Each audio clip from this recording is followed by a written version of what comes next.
திமுக தலைவர் கருணாநிதி உடல்நலனை அதிமுகவினர் விசாரித்ததன் மூலம் திராவிட இயக்கத்தின் தலைசிறந்த பண்பாடு காப்பாற்றப்பட்டுள்ளதாக திராவிடர் கட்சித் தலைவர் கி வீரமணி தெரிவித்துள்ளார்.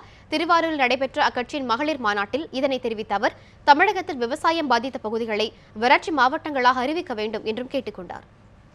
நம்முடைய கலைஞர் அவர்கள் மருத்துவமனையிலே இருந்த நேரத்திலே அனைத்திந்திய அண்ணா திராவிட முன்னேற்ற கழகத்தை சார்ந்த துணைத் தலைவராக, சபாநாயகராக, துணை சபாநாயகராக மக்களவையில் இருக்கக்கூடிய டாக்டர் தம்பிதுரை எம்பி அவர்களும், அதே போல தமிழக அமைச்சரவையிலே ஒரு மூத்த அமைச்சராக இருக்கக்கூடிய